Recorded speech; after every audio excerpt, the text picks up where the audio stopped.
En el nombre del Padre, del Hijo, del Espíritu Santo. Amén. Ave María Purísima. Estimados hermanos, estimados fieles, hemos escuchado el Evangelio en el que describe esta queja de nuestro Señor sobre Jerusalén, viendo poco antes de su muerte, de su pasión. Nuestro Señor estaba en el Monte de los Olivos con los apóstoles y lloró sobre la ciudad santa, sobre Jerusalén, que era la ciudad a la cual Dios había destinado para ser, pues es un medio o una nación de evangelizadores, ¿verdad? Porque el pueblo judío estaba escogido por Dios para que cuando viniera el Mesías, ellos mismos fueran como sus enviados o los que iban a difundir el Evangelio en el mundo. Pero el misterio está en que este pueblo no quiso recibir al Mesías, no quiso hacerse un pueblo de apóstoles para difundir el Evangelio. Solo algunos, tenemos los 12 apóstoles, tenemos los primeros cristianos que sí fueron fieles, ¿verdad? Pero eran una minoría. En general el pueblo judío no quiso recibir a su Mesías porque esperaba un Mesías que fuera un conquistador, que les iba a dar riquezas, que les iba a dar bienestar. No esperaban un Mesías espiritual que venía ante todo a conquistar las almas y a salvarlas. Y no solo las almas del pueblo judío, sino a las almas de todo el universo, de todo el mundo.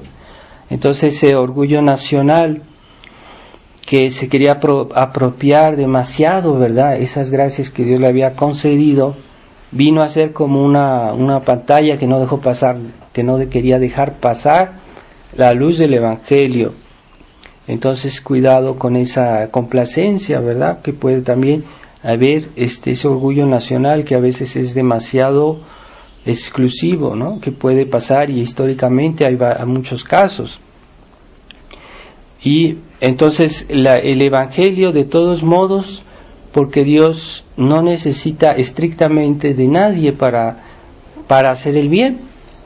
A veces Dios ya ha delineado el orden de cómo quiere distribuir sus bienes, ¿verdad? Y ese orden, desgraciadamente, a veces los hombres no lo respetan o no lo quieren respetar porque son los mismos hombres que Dios espera utilizar para hacer el bien, ¿verdad? Nosotros mismos, todos los cristianos estamos destinados a ser mediadores de Dios. Pero como existe la libertad humana, a veces los hombres son infieles.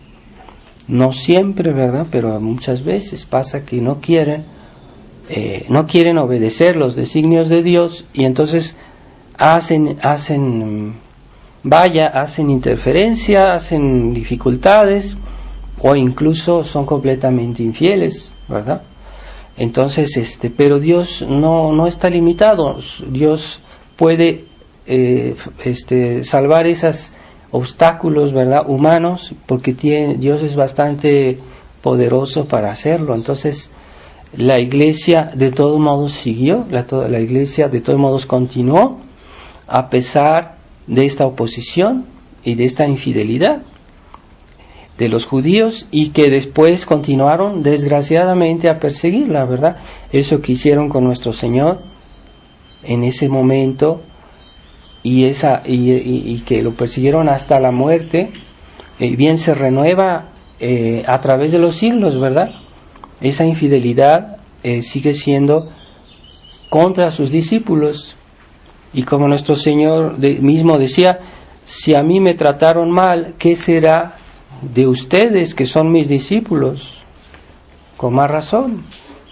Entonces no hay que extrañarse, ¿verdad?, que en este mundo, en esta época, sobre todo en nuestra época, haya persecución, haya un encarnizamiento hacia los que creen todavía, a los que quieren ser, hacia los católicos. Incluso contra aquellos católicos que no son fieles y que son que viven en el modernismo y que viven mal, porque algo les queda de cristianos, pues son objeto del odio de los enemigos de Dios.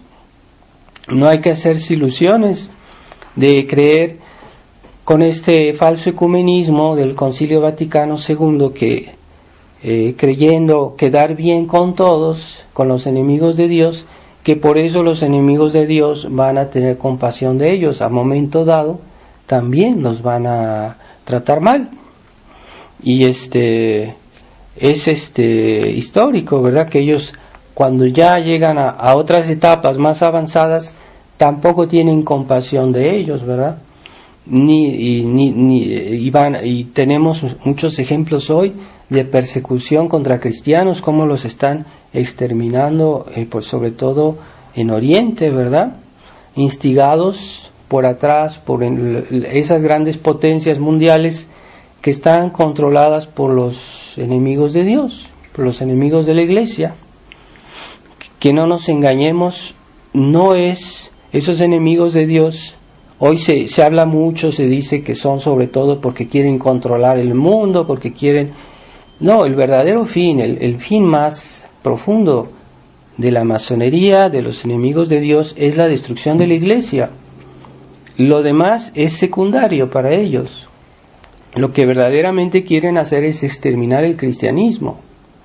Y el verdadero cristianismo, no el cristianismo mitigado, corrompido, ese también, pero no es el principal objeto de ellos. El principal objeto es de exterminar la verdadera Iglesia, la verdadera fe, que se extinga en el mundo la verdadera fe. Entonces, y todo lo que se le parece, todo lo que lleva a ella de alguna manera, entonces este mundo cada vez es más a la imagen del infierno. Y para allá vamos, ¿verdad? Con esta proliferación del satanismo, no es por casualidad que hoy hay tanto satanismo. En Estados Unidos hay una gran proporción del pueblo americano que ya practica el satanismo. Ya no está limitado a las sectas ocultas, a la masonería, ya se está difundiendo en el pueblo cada vez más. Y aquellos que no quisieron creer en Dios, curiosamente, creen en el demonio. Aquellos que no quisieron obedecer a la Iglesia son obedientes a esas personas que están haciendo que el mundo se vuelva a imagen del infierno. Ahí sí son dóciles. ¿Por qué? Es un castigo de Dios. Esa ceguedad, ¿hasta dónde puede llevar? Entonces, el verdadero fin de nuestros enemigos es que la Iglesia desaparezca. Y si pudiera el demonio, haría que todas las almas de la tierra se fueran al infierno. Por eso se está condicionando la sociedad de manera que sea difícil vivir en gracia de Dios. Ya hay profesiones que no se pueden practicar porque eso implica que hay que hacer pecados mortales constantemente. Hay ciertas profesiones que ya no se pueden practicar porque no se puede, o es más difícil tal vez, pero vivir en conciencia los 10 mandamientos en esta sociedad a veces no siempre es fácil, ¿verdad? Ahí cada día es más impracticable nuestra fe y ellos están haciendo de manera que no se pueda. Ahora estas legislaciones del presidente de México, Peña Nieto, ¿verdad? Quieren corromper la juventud en las escuelas por ley. El derecho del Estado de corromper la juventud y enseñarles a los niños que sus papás no pueden prohibirles eso y que si ellos quieren, pues el Estado los ayuda para que sigan haciéndolo. Entonces realmente es sembrar la cizaña, es una ley que siembra la cizaña en la familia. ¿Cuál es la definición de una ley? La ley es una ordenación para el bien común, eso es una ley. Cuando una ley no está hecha para el bien, no es ley. Es lo que siempre se ha dicho. Una ley que está hecha para hacer daño no es ley y no puede ser ley y no puede haber obligación de obedecerla. Entonces, ¿qué es lo que está pasando? Es puro despotismo lo que estamos viviendo en esta sociedad moderna, y cada vez más, porque nadie se atreve a decir nada. Entonces los enemigos de la Iglesia, como no encuentran barreras, como no encuentran resistencia, cada vez son más ofensivos, cada vez más no se van a parar. El demonio no se para. Decía San Ignacio, el demonio, si no le ponemos un alto, él va a arrollar, va a toda la tierra. Es una bestia feroz que no se va a parar, que no se va a detener. Es lo que dice San Ignacio en los ejercicios.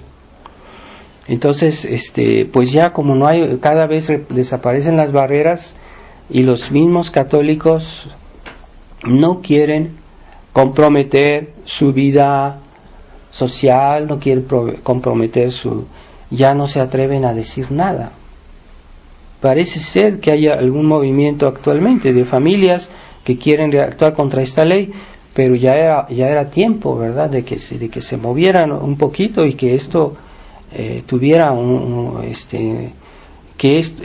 se crean todopoderosos nuestros enemigos. Sí, hay que hacer algo, seguramente.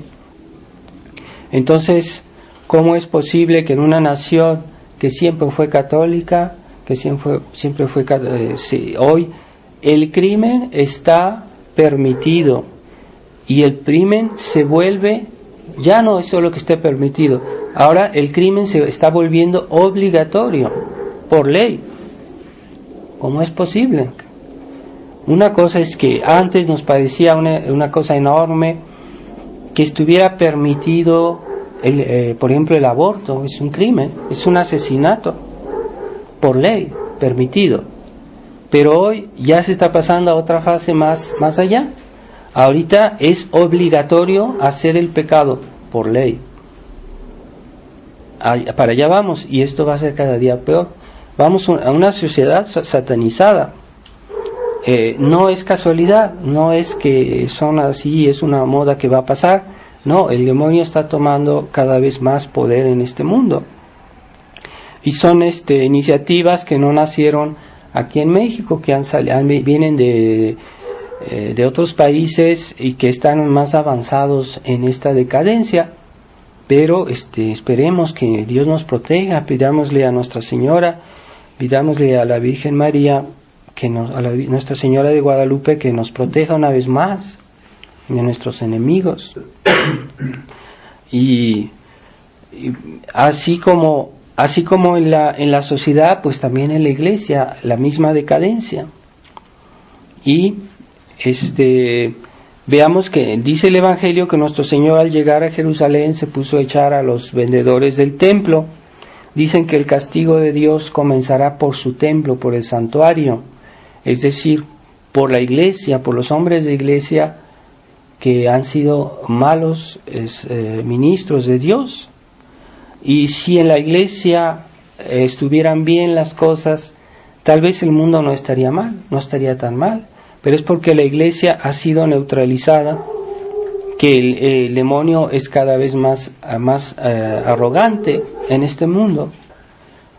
Los pecados de los hombres de Iglesia, los pecados de los malos cristianos, porque no hay que decir que solo es culpa de la jerarquía, de la crisis de la Iglesia, también la tibieza del pueblo cristiano, que no es nueva, eso ya viene de mucho tiempo, y que eso también tiene en cierta manera una influencia en la autoridad, porque la autoridad de la Iglesia, los hombres de Iglesia también son débiles, porque el pueblo cristiano no está a la altura, o no ha querido hacer todo lo que debiera.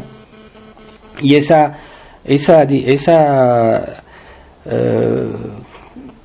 flaqueza del pueblo cristiano tiene mucha influencia también, ¿verdad? ¿De qué sirve? En otros tiempos había buenos sacerdotes, antes del concilio, no digo que todos, pero sí los había, y el clero mexicano era conocido por ser un clero bastante piadoso, bastante creyente, bastante ejemplar, pero no siempre fue escuchado por el pueblo con las novedades, las modas. Después vinieron la televisión, las malas películas, y el pueblo se dejaba ir por estas novedades al pecado, a pesar de que el clero les decía que no. Pero ahora que el clero ya se ha convertido al mundo, como dijo Juan 23, hay que abrir las puertas de la iglesia al mundo, y que Pablo VI hizo el elogio del mundo moderno, del hombre moderno, como si fuera una maravilla todo en este mundo. Entonces abrieron él mismo después dijo, el humo de Satanás ha entrado en la iglesia, pero ¿por dónde? ¿Y quién lo dejó entrar? ¿Verdad? Qué poca cara de decir eso, ¿verdad? De decir eso, y él es el que había abierto el concilio, que había hecho todas esas iniciativas decadentes, destructoras de la iglesia. Eliminar las barreras que impedían que el mundo entrara, que destruyera la espiritualidad de las almas, la santidad de la iglesia. Pues estamos viendo eso en la iglesia. Entonces la crisis que antes era exterior a la iglesia, ahora ya está en la iglesia, y eso hace que la iglesia no funciona, la iglesia que Dios hizo, la jerarquía que Dios hizo, no funciona como debería funcionar. Normalmente es dentro de la iglesia que nos salvamos, dentro de la iglesia que hacemos todo lo que Dios nos pide, y es lo que es normal. Pero como la crisis ya entró dentro de la iglesia, pues entonces no se puede practicar dentro de la iglesia todo como debiera ser, porque ya los mismos ministros nos hacen perder la fe, nos inducen a un concilio que lleva a la pérdida de la fe, y cada vez peor, ¿verdad? Hay cosas que hoy se ven que en tiempo de Pablo VI eran inimaginables. Hay cosas que hoy dice el Papa Francisco que en esa época no hubieran sido aceptadas, no hubiera sido un motivo de problemas. Ellos no se atrevían, no se hubieran atrevido en esa época a hacer o a decir cosas como las que hace hoy el Papa Francisco. Pero estaba en germen, lo que él dice ahora estaba en germen en el concilio.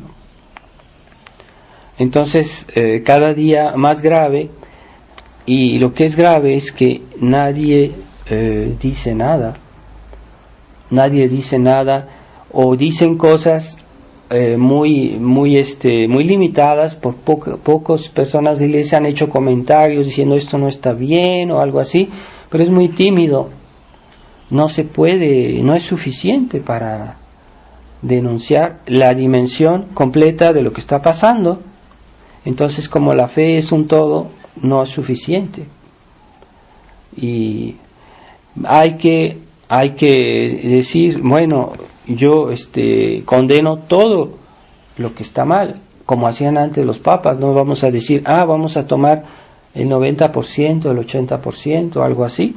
No, la fe de la iglesia hay que proclamarla enteramente, pero esas personas que a veces denuncian, incluso eclesiásticos que han hablado como denunciando tímidamente lo que dijo el Papa Francisco, pues ellos reconocen el Concilio Vaticano II, ellos dicen la nueva misa, ellos dan la comunión en la mano. Entonces, ¿dónde está una esperanza real de que esas personas restauren la iglesia? No hay que hacerse ilusiones tan fácilmente. Entonces yo pienso que se necesita algo mucho más fuerte para que haya realmente un cambio de dirección en la iglesia. Mientras tanto, nosotros estamos a la expectativa. Este maremoto que ha invadido a la iglesia es más grande que no todas nuestras fuerzas, nuestros medios que nosotros tenemos, y lo que Dios nos pide en la tradición, sobre todo en esta época, es conservar la fe, conservarla íntegra. Y no solo conservar la fe, conservar la actitud que corresponde a la fe, que es evitar de dejarse contaminar por el espíritu mundano, porque el espíritu mundano obedece a una ideología, no es algo por casualidad. Así que nosotros queremos conservar la fe, pero vivimos de una manera un poco mundana, ya nos estamos debilitando, somos incoherentes. Hay cosas que corresponden a una ideología, a una mentalidad, ¿verdad?, de que se hacen hoy en el mundo. Entonces, particularmente la educación, por ejemplo, la educación de los niños, que es moderna, obedece a principios. No es por casualidad que hoy se educa a los niños de una manera moderna, no, hay principios que rigen eso. Entonces, si nosotros tenemos la fe, queremos ser tradicionalistas, pero hasta adoptamos la educación moderna en nuestras casas, estamos en peligro, porque hay muchos casos de familias que yo he conocido a lo largo de mi sacerdocio, que eran muy buenas familias, que tenían sus hijos buenos cristianos, pero cuando ellos crecieron, se les escaparon, por decirlo así, de las manos de sus padres, y se fueron al mundo, se perdieron, ¿por qué? No es por casualidad, algo faltó en la educación, algo faltó, porque sí hay muchos casos de niños de familias tradicionales que perseveran y que llegan a la educación, llegan a la edad adulta y siguen siendo siempre buenos cristianos, que guardan su inocencia, que guardan su vida, sus buenas costumbres. Entonces, ¿por qué unos sí y otros no? Hay un problema en la comprensión de lo que es la verdad, buena educación cristiana, que falta, o que tal vez es una contaminación del mundo que hace que en la educación se hace algo mal, y no se da a los niños todo lo que se debe dar. Y hay muchos tradicionalistas, esto yo lo he observado, por ejemplo aquí en la Ciudad de México, que en la fraternidad tenían una doble vida: el domingo en la misa y en la semana libertad, diversiones, películas, cine, tal vez fiestas, otras cosas que no corresponden a las convicciones cristianas, a eso que ellos practicaban el domingo. Es un liberalismo, una forma de espíritu liberal, y esa mundanidad que hasta los mismos sacerdotes se dejaron contaminar por el mundo, por no querer hacer frente, por no querer denunciar, por no querer decir, también ya en los sacerdotes también se están aflojando, ¿verdad? Sí, eso de estar siempre en el mundo también, ¿verdad? De salir demasiado, de invitación a comer aquí, invitación a comer allá, y estaban así como demasiado fuera de la cercanía con Dios que puede tener un sacerdote en su priorato, donde tienen Santísimo Sacramento, donde pueden rezar mejor, que Dios exige más a los sacerdotes, una vida de santidad. Ciertamente Dios exige a todos la vida de santidad, pero con más particularidad a los sacerdotes, claro está. Entonces, ¿por qué se fueron debilitando? Pues porque el sacerdote salió de su vida de oración, salió de su vida de piedad y se metió más en el mundo, más en la calle, Entonces, hoy muchos fieles dicen: Padre, ¿por qué usted no sale? ¿Por qué usted no va aquí? ¿Por qué usted no va allá? No, el sacerdote no debe salir demasiado, el sacerdote debe estar cerca de Dios, debe hacer sus oraciones que le obligan bajo pecado mortal, sus oraciones que los fieles pues no tienen tal obligación así, pero todos los días el sacerdote debe decir su rosario, su breviario, y en el breviario hay varias horas canónicas, son como 9 más o menos, y si dice una de esas no la dice, es pecado mortal. Entonces muchos fieles que quieren que el sacerdote vaya, venga, salga, venga a comer, venga acá, venga aquí por allá. No, el sacerdote debe estar cerca de Dios. También el sacerdote es un hombre y necesita proteger su vida espiritual, como todos, pero el sacerdote más porque tiene una función social.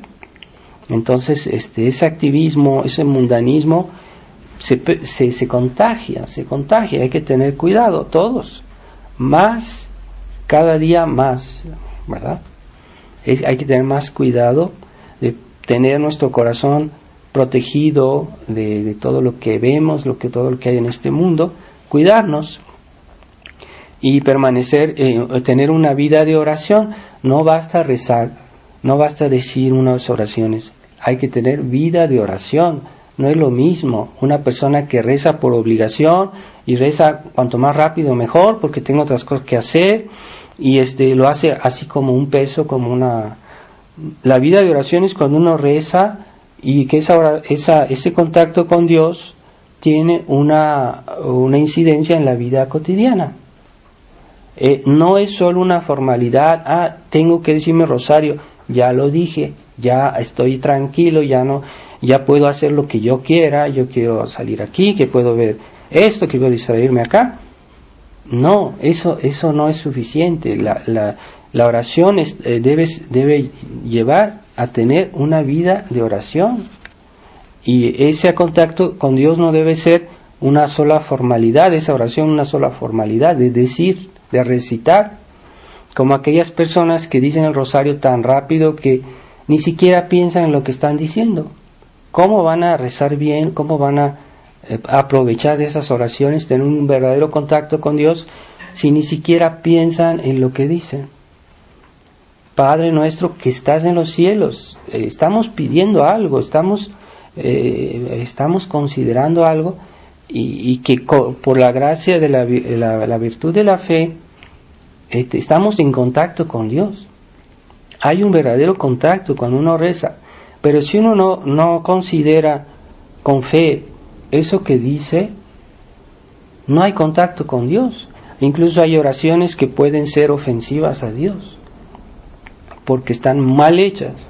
Mejor no decirlas así, decirlas mal, mejor esperar, ya que uno está un poquito más tranquilo, entonces ya dice sus oraciones, las dice con calma. Si no puede, porque puede pasar, ¿verdad?, que a veces no podamos decir realmente porque tenemos una obligación aparte, no sé. Bueno, pues decimos una parte del rosario, pero lo decimos bien, con atención.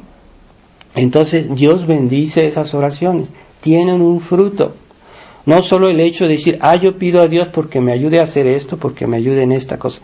No, el fruto, sobre todo el fruto que es en el alma del que recita las oraciones, la presencia de Dios aumenta, Dios se hace presente en esas almas, es decir, el Espíritu Santo nos se hace presente en nuestra vida, y es por eso que podemos afrontar nuestros deberes, podemos hacer frente a nuestras obligaciones, tenemos juicio para tomar decisiones que corresponden a nuestro fin eterno. Entonces, porque tenemos vida de oración. Entonces, hay personas, por ejemplo, en la misa también pasa, ¿verdad?, que uno quiere decir una oración, el gloria, y lo dicen tan rápido que no está bien. Porque hay que decirlo con una cierta, no digo lentitud, pero no tan rápido, para que uno piense lo que está diciendo, ¿verdad? Que no sea como una especie de insulto a Dios, ¿verdad? Estamos diciendo las oraciones tan rápido que ni siquiera como no las tomamos en serio. Algo se está diciendo, ¿verdad? ¿Qué se está diciendo? ¿A quién se está diciendo? Entonces eso es lo que nos da fuerza realmente para ser mejores cristianos. Y pues Jesucristo comenzó, como decía, castigando a los mercaderes del templo, echando a esos, porque de ahí vienen todos los males. De la crisis de la iglesia, los malos cristianos, vienen todos los males. Finalmente, ¿por qué fue posible la crisis de la iglesia? ¿Por qué fue posible la crisis del cristianismo? Es porque algo faltaba en los cristianos, porque algo faltaba tal vez en el clero, ¿verdad? Y en el clero, desgraciadamente, hay que rezar mucho por los sacerdotes, no es solo por el gusto de rezar por ellos, sino porque puede pasar que haya malos sacerdotes, o que un sacerdote que falta de generosidad.